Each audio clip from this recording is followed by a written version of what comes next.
సునాదస్వరము June 9. నా నామము నిమిత్తము అన్నదమ్ములనైనను అక్క చెల్లెళ్ళనైనను తండ్రినైనను తల్లినైనను పిల్లలనైనను భూములనైనను ఇండ్లనైనను విడిచిపెట్టిన ప్రతివాడును 100 రెట్లు పొందును. ఇదిగాక నిత్య జీవమును స్వతంత్రించుకొనును.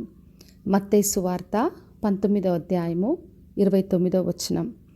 మరి పేతురు యేసుక్రీస్తుని అడిగాడు, మేము సమస్తం విడిచిపెట్టి నిన్ను వెంబడిస్తున్నాము, మాకేమి దొరుకుతుందని అడిగాడు. అప్పుడు యేసుక్రీస్తు చెప్పిన మాటలు ఇవి.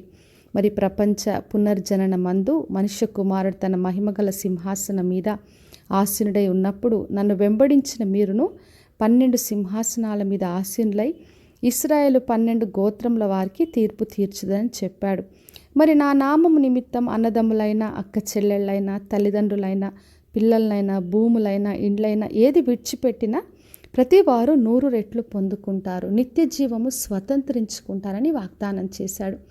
మరి మనము దేవుణ్ణి వెంబడించినప్పుడు ఏది విడిచిపెట్టినా కూడా దేవుడు మనకు 100 రెట్లుగా అనుగ్రహించే దేవుడు, తన నిత్య జీవం అనుగ్రహిస్తానని వాగ్దానం చేస్తున్నాడు. మరి ఆదికాండం 12వ అధ్యాయం మొదటి 3 వచనాలు చదివినప్పుడు యెహోవా దేవుడు అబ్రహామును పిలిచాడు. నేను చూపించే దేశంలోకి వెళ్ళమన్నాడు. నీ తండ్రిని, నీ దేశము, నీ బంధువులందరినీ విడిచిపెట్టి రమ్మని పిలిచినప్పుడు అబ్రహాము దేవుని వెంబడించాడు.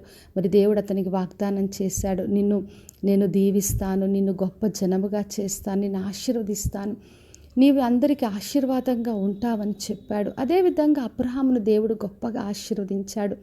మరి హెబ్రీలకు రాసిన పత్రిక 11వ అధ్యాయం 24-25 వచనాలు చదివినప్పుడు మోషే గురించి రాయబడింది. మరి ఐగుప్తులో ఉన్న ఆ గొప్పతనం, ఐశ్వర్యము, ధనము కంటే క్రీస్తుతో ఉన్న నింద గొప్పదిగా ఎంచుకున్నాడు. ఆ పొందబోయే ప్రతిఫలము, ఆ బహుమానం వైపు దృష్టి ఉంచాడు గనక అన్ని విడిచిపెట్టాడు. కాబట్టి నా ప్రియ సహోదరి సహోదరా, మనము దేవుని వెంబడించినప్పుడు దేవుడు మనకు 100 రెట్లుగా అనుగ్రహించే దేవుడు, తన నిత్య జీవాన్ని మనకిస్తాడు, ఘనపరుస్తాడు. కనుక విశ్వాసంతో ఆయనను వెంబడిస్తాం. ఆయన నిమిత్తం మనం ఏది విడిచిపెట్టినా కూడా ఆయన మర్చుటకు అన్యాయస్తుడు కాదు. కనుక విశ్వాసంతో ఆయనను వెంబడించి ఆయన ద్వారా నిత్య జీవమును పొందుకుందాం. ప్రార్థన చేసుకుందాం. పరలోకమందున్న మా తండ్రి, మా దేవ, ఈరోజు ఇచ్చిన వాగ్దానం కొరకే వందనాలు. ప్రతి ఒక్కరిని దీవించి ఆశీర్వదించండి. ఎవరు మీ నిమిత్తం ఏది విడిచిపెట్టినా ప్రభువా తండ్రి, మిమ్మల్ని వెంబడిస్తున్న ప్రతి ఒక్కరికి 100 రెట్లు అనుగ్రహించి మీ నిత్య జీవంతో తండ్రి ఘనపరచమని యేసు నామములో అడిగి వేడుకొంచున్నాను తండ్రి. ఆమెన్. ఈ శుభవచనము వినుచున్న ప్రతి ఒక్కరి జీవితంలో నెరవేర్చబడునుగాక. నేను మీ ప్రియ సహోదరి మంజులాచరణ్.